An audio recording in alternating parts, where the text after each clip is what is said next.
on arrive avec des gens différents, qui ont des expertises différentes, des regards différents, mais à force de bricoler ensemble, on arrive à un corpus de représentation commune qui s'agrège effectivement des gouvernances qui sont repensées, puisqu'on va se trouver une façon de fonctionner ensemble pérenne.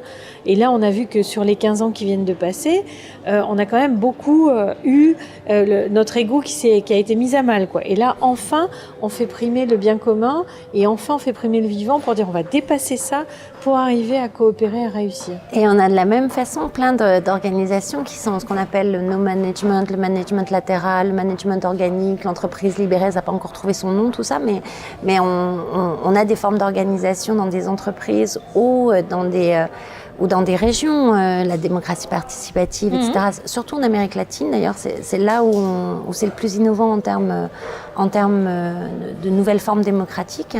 Eh bien, on a la même chose qui arrive et qui notamment pour les entreprises, qui montre une performance quand elles ont trouvé leur équilibre, une performance, mais là aussi on a une innovation radicale. Et j'insiste sur la performance parce que en fait, on peut faire rimer écologie avec économie, on peut faire rimer bien social avec performance, et c'est ça que ça apporte. Il faut arrêter de parler de ou économie ou écologie, ou bien social ou performance, c'est le et. Ces nouveaux modèles apportent le et c'est ça qui est assez enthousiasmant en fait, et qui permet de réunir. Ce qui est aussi très intéressant, c'est qu'on arrive à des nouvelles formes d'entreprise où finalement chacun reste libre tout en faisant partie d'un commun.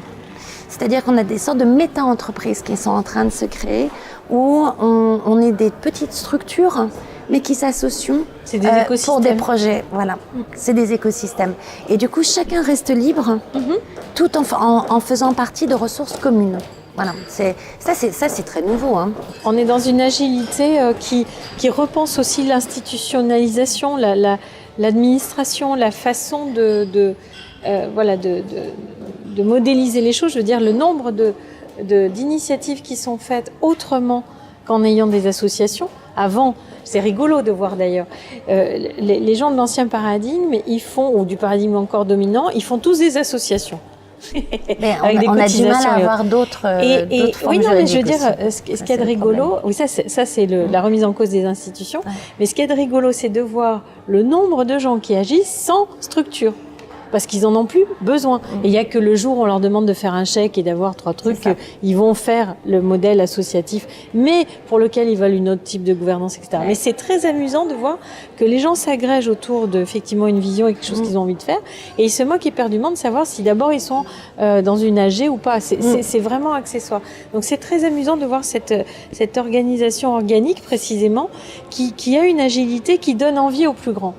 Voilà, et moi je vois, j'ai un fonctionnement en réseau aussi, et quand je vais me présenter auprès d'entreprises et que je présente, au début ils sont choqués parce que c'est pas comme ils ont l'habitude, mais après ils comprennent. Je dis bah oui, moi j'ai outsourcé tout ce qui n'est pas mon cœur de métier, donc je ne vais pas perdre du temps dans une gestion d'entreprise. Je suis à minima pour moi-même, on est en réseau tous indépendants et on outsource l'administratif, et du coup on est à vous à 100% et on est à 100% dans ce qu'on fait là, une recherche, une évolution de nos activités, etc.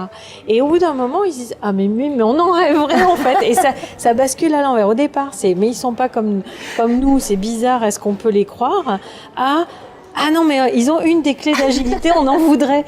Donc c'est très amusant de voir que dès l'instant qu'on change de lunettes sur la réalité, voilà, ça ouvre des portes en fait. On rejoint ce que tu disais sur compliqué, complexe. C'est-à-dire que quand on a compris, ça devient très simple. On se dit ah mais oui. Et du coup on change les catégories. On se rend compte qu'on change les catégories en ce moment. En ce moment on change. On est en train de revisiter tous nos concepts en fait. Mais c'est violent quand même. Je veux dire, enfin c'est violent dans le sens où on est en train de faire une mutation 4G quand même. Ça se fait à l'échelle de.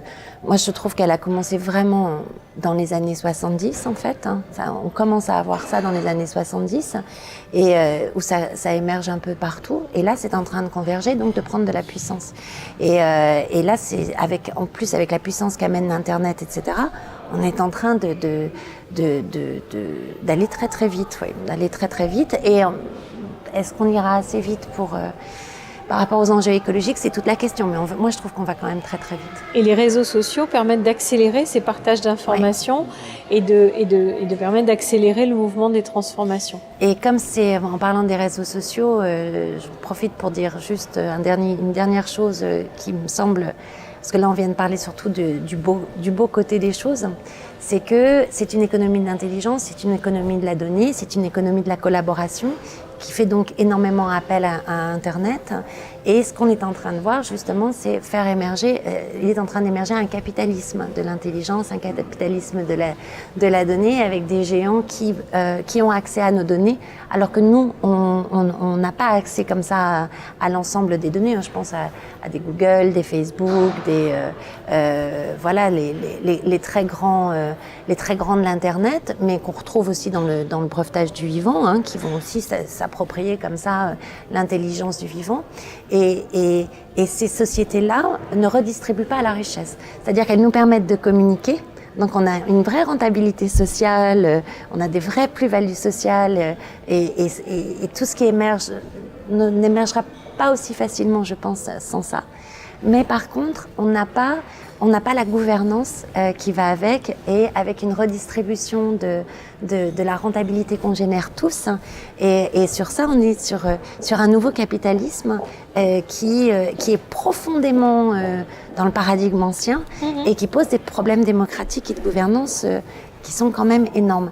Donc cette économie du partage, cette économie collaborative, elle est très claire dans notre façon de produire, etc. Maintenant, il faut vraiment, pour moi c'est une urgence, alors ça dépend de son éthique, mais en tout cas moi ça correspond à mon éthique, il faut vraiment qu'on arrive à la transformer avec une redistribution de la richesse qu'elle génère, une redistribution de sa rentabilité, et donc de créer ces nouvelles infrastructures qui sont les nôtres, ces nouvelles rues où on se rencontre en commun, de faire du commun avec ça et de ne pas le laisser à quelques acteurs. Voilà. Et c'est clair que ça pose la question de la gouvernance mondiale, qui est une évidence, on y va tout droit. Elle est déjà existante sur un certain nombre d'éléments, mais c'est une évidence, on ne peut plus gérer des problématiques qui sont mondiales en ayant quelque chose qui ne l'est pas, sauf que pour ça, il nous faudrait, voilà, il faut une gouvernance qui corresponde à un paradigme ou à un autre. Et pour l'instant, on a un paradigme dominant qui va produire sa gouvernance mondiale et qui ne répond pas aux vivants. On est toujours dans la même discussion. Donc, comme là, le fait politique est en train de vraiment se réapproprier, enfin les citoyens se le réapproprient clairement parce qu'ils voient bien que ça dérive trop. La question, c'est encore une course contre la montre. Qu'est-ce qui va primer? Est-ce que c'est la mort ou est-ce que c'est la vie? Moi, je suis assez confiante qu'on bricole tellement qu'on va sans doute trouver quelque chose entre les deux. Et comme il y a de plus en plus d'acteurs qui s'y mettent, quelque chose va émerger dont on n'a sans doute pas encore l'image maintenant. Je crois aussi qu'il y a une troisième voie, c'est-à-dire qu'entre la gouvernance mondiale qui est très centralisée, très pyramidale, qui est pas peu écosystémique, et une gouvernance, mais qui en même temps est nécessaire. Donc voilà. Et le non-gouvernance, quoi, d'une société très éclatée comme ce qui se passe quand même aussi aujourd'hui. Il y a cette troisième voie qui émerge, qui est ces sortes de gouvernance mouvante, collaborative, parce que ce qu'on voit dans la nouvelle économie, c'est que chacun est à la fois peut devenir producteur, investisseur, consommateur. Toutes les frontières se brouillent en fait. Donc on a ces formes de gouvernance qui sont là encore à la fois mouvantes en écosystème, où à la fois chacun est libre mais fait partie d'un commun. Et on l'a pas encore trouvé ça, hein, mais on sent que ça grouille, quoi, ça bricole comme tu dis. Et c'est quand même extraordinaire de voir ce qu'on a construit en 15 ans. Ah, moi je suis épatée ça. Donc ça va excessivement vite. Donc je pense que on n'a pas idée de ce qu'on sera dans 15 ans, mais il y a de fortes chances qu'on soit à des années-lumière de là où on en est aujourd'hui, quoi. Et tout ce qu'on a détruit, on l'a détruit majoritairement en 50 ans sans le savoir. Donc qu'est-ce qu'on peut construire en le sachant, quoi. Et avec Internet aujourd'hui.